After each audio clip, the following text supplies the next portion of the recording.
1 верасня 1939 года вайсковыя злучэнні нямецкага вермахту ўварваліся на тэрыторыю Польшчы. 14 верасня 1939 года у газеце «Правда» з'явіўся артыкул пра ўнутраныя прычыны паразы Польшчы. Праз 2 дні наркам замежных справаў СССР сустрэўся з амбасадарам Нямецчыны Шуленбургам. Молатаў запэўніў дыпламата, што Савецкі Саюз умяшаецца ў польска-нямецкі канфлікт найбліжэйшымі днямі.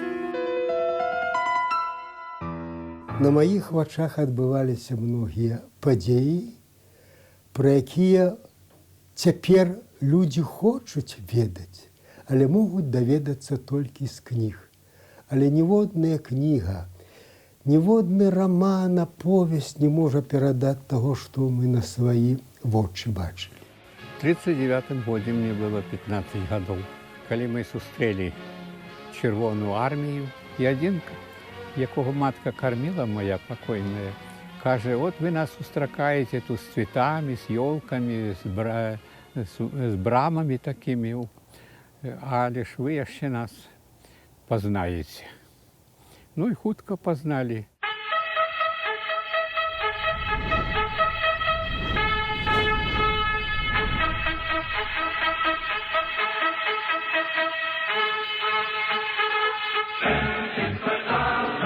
жніўня 1939 году у Маскве падпісалі дамову аб ненападзе з нацысцкай Нямецчынаю. З патэнцыйнага ворага Гітлер раптоўна ператварыўся ў найлепшага сябра краіны Саветаў. Надо учитывать о том, что Советский Союз мог вообще не подписывать пакт о ненападении с Германией, и тогда Германия не начала бы агрессии против Франции и западных стран.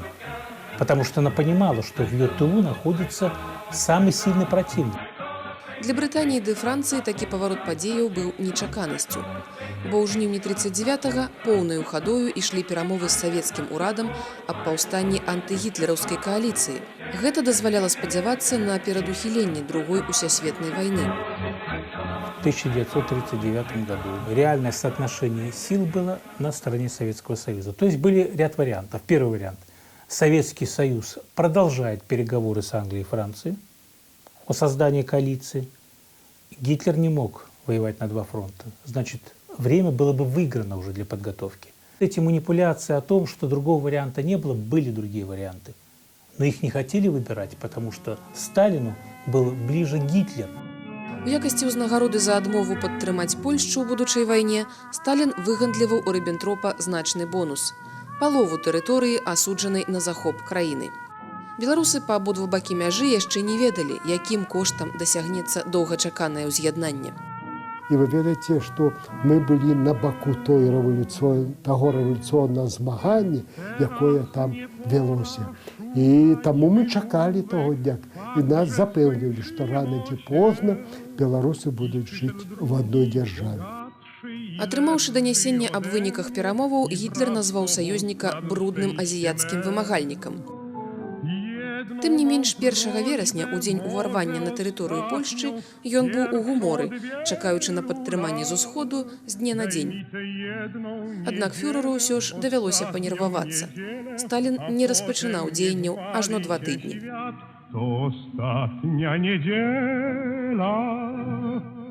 У пачатку верасня, ну там, можа, скажам, не ў пачатку, у пачатку другой дэкады мы заўважылі, што вельмі блізка каля наша мястэчка Магільна Уздзенскай раёне.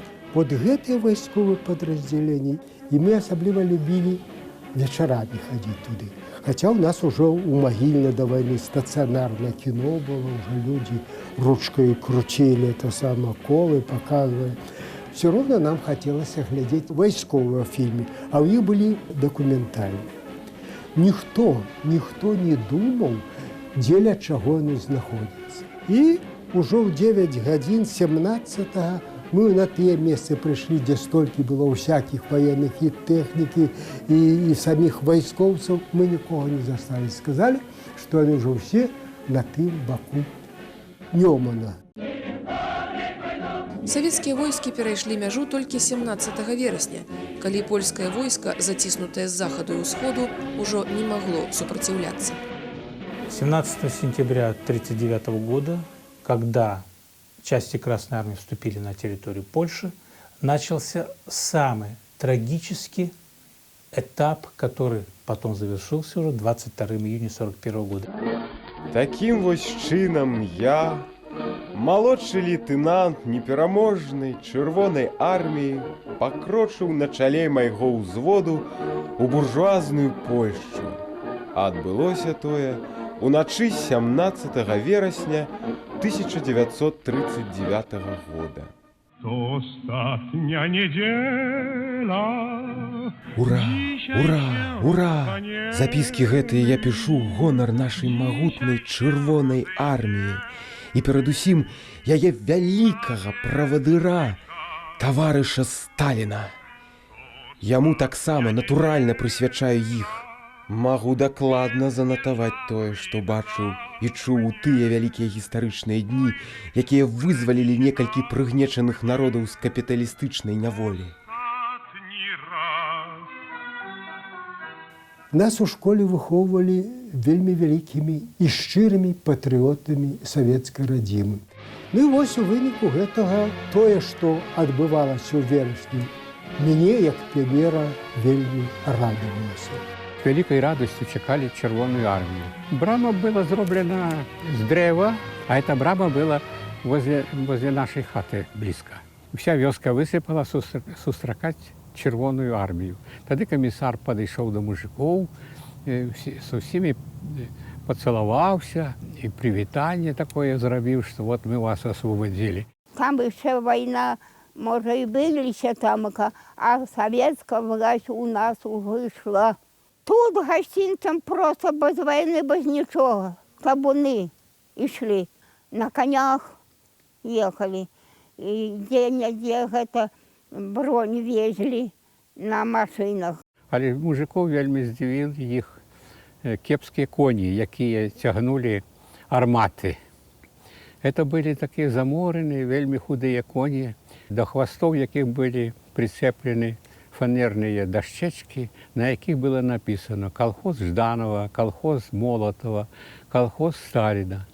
І тоді мужики до моєго батька кажуть: «Вот, ти казав, що в колхозі добре жити, а бачиш, навіть у колхозі ім'я Сталіна такі худые коні». А як ми жили не вельми добре, тому що так жили і поляки, осадники, вони так само жили не вельми багато.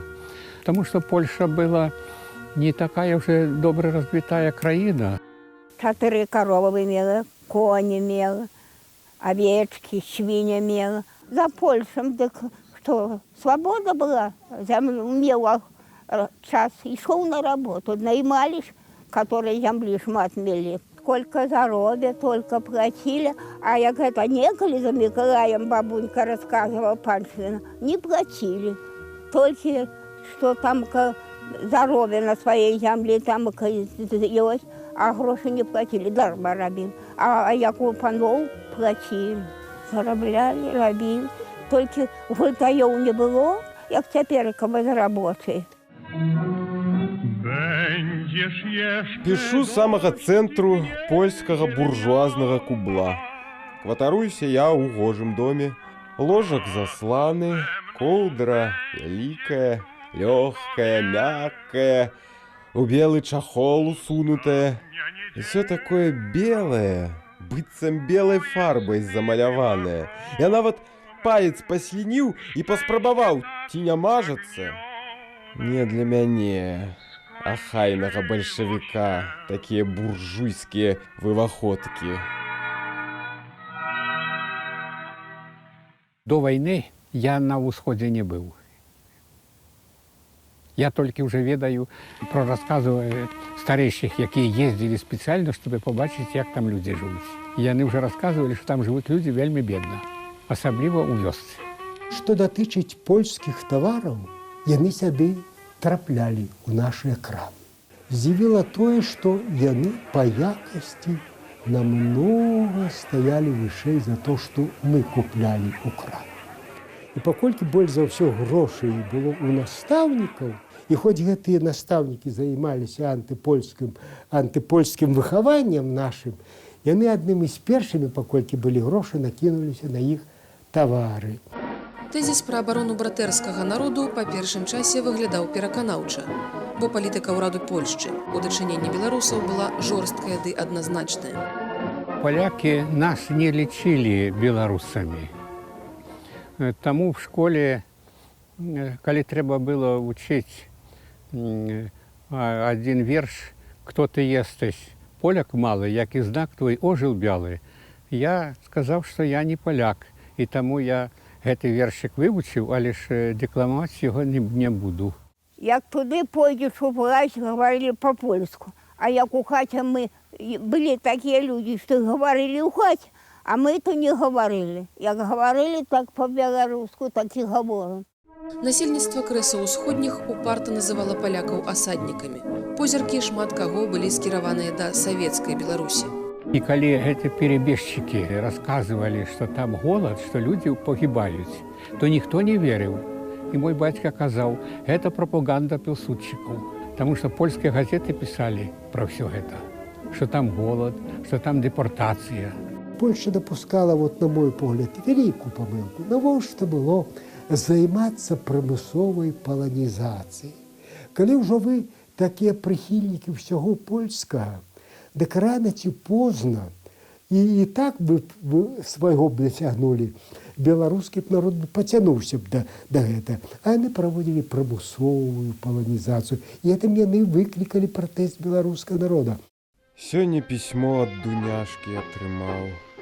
Каханы мой мішачка, мы моцна табой ганарымся, што ты так спраўна спаўняеш свой бальшавіцкі абавязак і граміш банды польскіх фашысцкіх генералаў. Няхай не здзекуюцца бандыты над рабочым класам і не мардуюць пралетарыят. Я да цябе, мой герой каханы, на крылах, як ластаўка паляцела, і тыя панскія тлустыя брухі вілкамі для гною папатыркала б. Толькі пэўна табе, мой бядак, галодна там. Я добра з кніжак і газетах ведаю, што ў Польшчы заўсёды быў вялікі голад, такі, што людзі конскі гной, кару з дрэў і зямлю елі. Акрамя таго, бачыла я на вакзале эшалон таварных вагонаў, а на кожным вагоне быў вялікі плакат «Хлеб для галадаючай Польшчы». 40-й год быў адным з цяжкіх гадоў. Усё забралі ў калгасах і не было людзям што раздаць на працадні. І вот і все казалі, што вот да таго, як Польша жыла сама па сабе, у нас некія багацейшыя былі, гады, можа, мы туды ўсё перад, хаця мы таго не ведалі, што іх сяляне жылі куды лепш, чым мы. Бацька, ён уже вельмі хадзіў засмучаны, ён уже вельмі переживаў за гэта. Над ім уже мужики посмеивались, что вось ты нам говорил всякую, рассказывал так про цудоўнае жыццё на ўсходзе, а ты бачиш, что там робіцца. Даслала б табе, мой міленькі, сухароў, аднак 2 месяцы сама хлеба не ела. Але магу табе даслаць сушоных ягадаў. Ты напішы шчыра. Калі трэба, дык я зараз жа дашлю. Як затым высветлілася, такі сапраўды, мы многа у чым уступалі заходнім беларускім сялянам. Яны багацей за нас намнога жылі. А ў нас такія плёткі хадзілі, што калі там польская жанчына выходзіць мыць бялізну, за ёй выбудоўваюцца ўжо беларускія жанчыны бяднейшага статусу. І каб гэтай мыльнай вадою, у гэтай мыльнай вадзе нёманскай, мыць сваю бялізну. Аказалася, што тут можна за ўласныя грошы мноства розных добрых рэчаў набыць. Добра жылося тут буржуям на крыўдзе пралетарыяту. Але зараз і мы пажывем раскошна, дзякуючы савецкай уладзе. Я ўжо 3 дні толькі каўбасу ем, але трэба спяшацца, пакуль буржуі не апамяталіся і не пахавалі.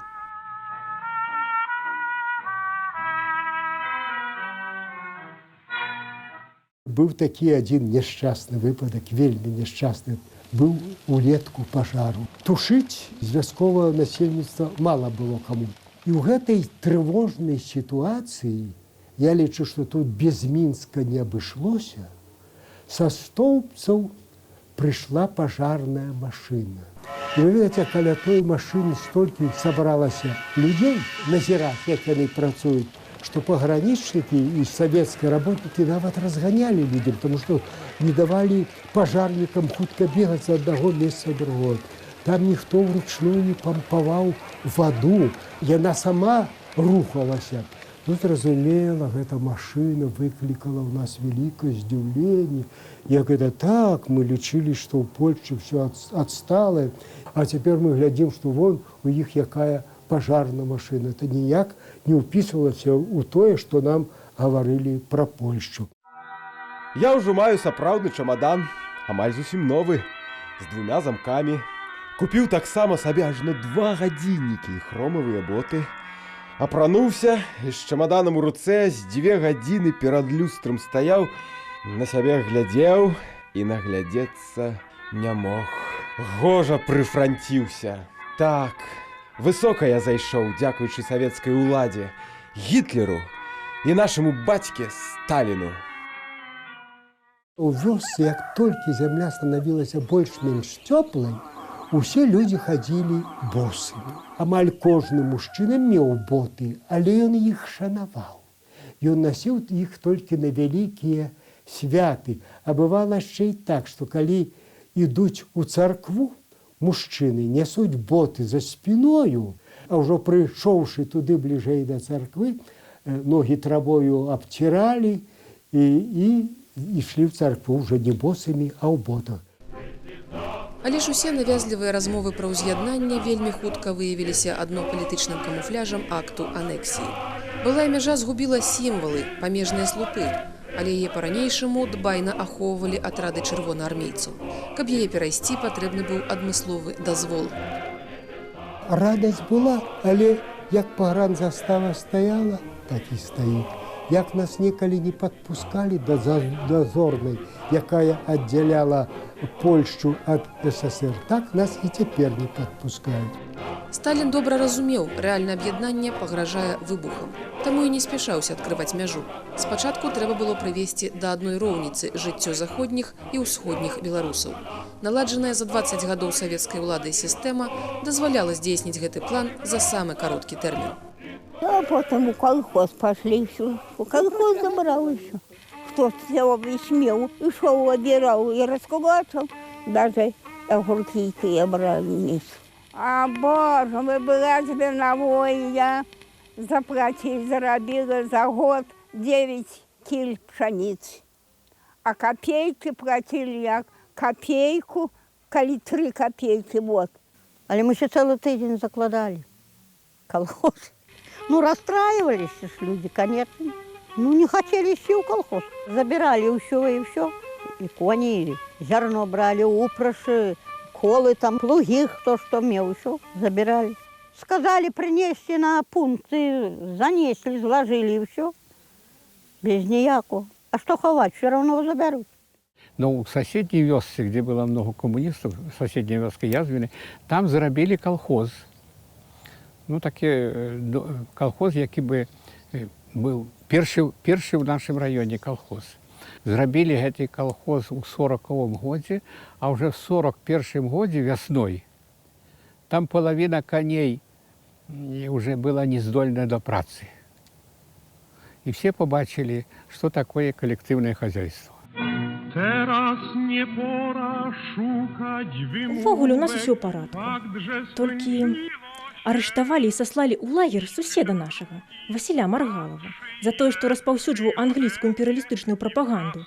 Распавядаў падлец па-п'яному, што нядоўга Савецкі Саюз будзе жыць у сяброўстве з Германіяй, што будзе з імі вайна. Мы, суседа, не шкадуем, няхай не балакае такія глупыя рэчы. Гэтага суседа, фашыстоўскага пса, належала не толькі ў лагер выслаць, але і скуру з яго імперыялістычнага паслугача здзерці. Адольф Гітлер, ён пралетар, і таксама будуе сацыялістычную айчыну для свайго народу, і такую самую, як і наш каханы бацька Сталін. А чуткі пра вайну пускаюць польскія паны і агенты англійскіх імперыялістаў. Але хутка мы з імі ўсімі расправімся. Хутка вельмі усе зразумелі, што гэта савецкая ўласць не народная, а это ўласць чекістаў. Вельмі хутка прыйшлі камісары і вельмі хутка прыйшлі чекісты. Бяскроўны вызваленчы паход чырвонай арміі можна было б прызнаць бездакорным палітычным крокам. Напрыканцы верасня 39-га Беларусь атрымала тэрыторыі, згубленыя ў выніку рыскай дамовы 21-го года. Далучэнне заходняй Беларусі, калі мы сталі больш чым 10-мільённым народам, гэта Маскву вымусіла зусім іншымі вачыма пазіраць народ. Гэта не тыя 5 мільёнаў, якія можна было скруціць і павесці ім, якім ты хочаш шляхам. Але Сталін прадугледзеў і гэта. Адразу пасля інкарпарацыі заходніх вобласцяў у склад СССР новыя ўлады распачалі хвалю адмысловых захадаў. Для заходніх беларусаў гэтыя сацыялістычныя пераўтварэнні сталіся сапраўднай трагедыяй. Полякаў пачалі арестовывать адразу ў 39 годзе. Праз месяц арестовывали усіх мужикоў і хлопцаў 15 гадоў і болей. Іх далёка не вывозілі, іх забіралі ў Пінск, і іх пачти ўсіх этих полякаў расстрелялі. А уже в 40-м годзе вясной пачалась депортація семей. А пасля полякаў наступила чарга і на беларусаў. Масавыя, без всякай патрэбы фізічныя рэпрэсіі ў дачыненні да вясковых людзей. Ну, ў нейкім сэнсе можна зразумець, але не апраўдаць то, што рабілася ў горадзе ў дачыненні да партыйных дзеячаў, да інтэлігенцыі, бо яны сапраўды нейкім чынам уплывалі на палітычна, на эканамічна, культурнае жыццё. А на што мог уплываць заможны працавіты селянін? Ні на што. І вось гэта селяніна вырываюць з таго асяроддзя, дзе яго далёкія продкі жылі, і ён не ведае, куды яго далей павезуць. Стон, плач. Прычым плакалі не толькі родныя, плакалі і суседзі. Не то, што баяліся, што праз суткі іх могуць забраць, а то, што дзірка ўтвараецца, і там, дзе хтосьці побач з табою жыў, ты ўжо заўтра выйдзеш з дому, нікога не сустрэнеш і не будзе з кім словам перадацца. По официальным данным НКВД, в ходе вот этих 4 депортаций было, в кавычках, эвакуировано вглубь СССР более 120 тысяч человек. Но есть еще очень много видов репрессий, которые не попадают под юридический термин. Допустим, запрет устраиваться на работу, преследование родственников, так называемых врагов народа, психологические всевозможные репрессии. То есть можно с уверенностью сказать, что репрессиям было подвергнуто не менее 350-500 тысяч человек. У лік варожых элементаў, якія падлягалі рэпрэсіям, часам траплялі грамадзяне, якія не вылучаліся антысавецкімі поглядамі.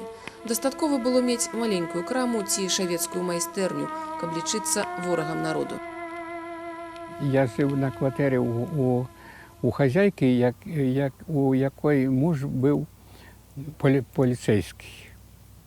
І я бачыў, як уже потом зімой, в 40-м годзе, арестовали ее і яе сына. А тады гэту кватэру зайняў майор НКВД. Гэта вельмі зрабіла такое кепскае ўражанне пра савецкую ўладу. Савецкі ўрад, знішчаючы ў Хаўрусе з немцамі дзяржаўнасць Польшчы, рыхтаваў рэванш за правальны паход Тухачэўскага. Але з 22 чэрвеня 1941 году Сталіну здрадзіў самы надзейны ягоны саюзнік – Гітлер. Аднак і ў гэты трагічны момант улады праз інерцыю працягвалі пераследаваць галоўнага ворага – грамадзянаў сваёй краіны. 23 июня заседание Бюро Центрального комитета Компартии Беларуси. Доклад Пономаренко. Один из первых вопросов, который рассматривался, о приведении в исполнение приговора в отношении заключенных западных тюрем. И вот этот приказ, единственный, который был выполнен в основном, было расстреляно не менее 9 тысяч заключенных. Но это еще важный эпизод, который говорит о мерзости этой власти, которая некоторые еще пытаются ее сегодня защищать. Здесь хватило энергии, хватило организации. И даже можно привести высказывание Пономаренко о том, когда он докладывал Сталину. Все, кто хотел, эвакуированы. Все, кто остался, это те, кто пособники врага, которые не захотели уезжать с временно оккупированной территории. Адсоўванне мяжы на захад мала дапамагло Савецкаму Саюзу ў чэрвені 41-га. Гэтую тэрыторыю немцы занялі ў першыя ж дні вайны. Дзякуючы пакту Нямецчына прыдбала супольную мяжу з СССР, без чаго напад, тым больш раптоўны, быў бы увогуле немагчымы. Еще очень важный момент, но именно с октября 1939 года была ликвидирована так называемая линия Сталина. То есть все доты и дзоты, которые находились в Полоцком, Минском и Мозырском укрепрайоне, особенно это касается Минского и Мозырского укрепрайонов, были разоружены, демонтированы. И самое главное, гарнизоны, которые были подготовлены к ведению боевых действий в этих условиях, были распущены и переведены в другие части. И поэтому вот этой линии обороны не было. И то, что сейчас создается миф, что была линия Сталина, здесь была линия Сталина, в том виде, как она действительно была осенью 1939 года, немцы бы 28 июня в Минске бы не были. 22 чэрвеня 1941 года войскі Нямецчыны практычна бесперашкодна перайшлі новую мяжу, накрэсленую на мапе свету двума крывавымі дыктатарамі. Нямецчына за лічаныя дні прасунулася на ўсход у сярэднім на 300 кіламетраў. Бліцкрыг змёў на сваім шляху і заходнюю, і ўсходнюю Беларусь. Войскі НКУС, раскватараваныя ў Вільні ды Баранавічах, Беластоку і Берасці, апынуліся ў тыле ворага. І тыя, каго яшчэ учора называлі героямі-вызваляльнікамі, імгненна ператварыліся ў здраднікаў радзімы. Пачаў я рыхтавацца да дарогі. Спароў афіцэрскія адзнакі, абуў старыя боты, узяў з сабой грошы, гадзіннік, і гэтыя мае запіскі. Стаў перад люстэркам, але як паглядзеў на сябе, дык у мяне слёзы з вачэй самі паплылі. Вось да чаго мяне давёў здраднік расійскага народу, грузін Джугашвілі Сталін. Я не веру, што ў верасні 1939 года адбылося аб'яднанне беларускага народа. Вот некая палітыка-эканамічнае аб'яднанне тэрыторыі адбылося. Таму што дзяржава папала пад уладу адной і той палітычнай сістэмы. Як мне не цяжка можа прызнаць такое, сапраўднае аб'яднанне зрабіла пачатак айчыннай вайны. Людзі ўбачылі, што ніякай улады няма, ні савецкай, ні польскай. Яны самі сталі шукаць кантактаў паміж сабой, сталі аб'ядноўвацца. На другі ці на трэці дзень мы ўжо сваім мястэчку бачылі на роварах заходніх беларусаў. Хтосьці казаў, палякі прыехалі да нас, хтосьці казаў, заходнія беларусы, заходнікі.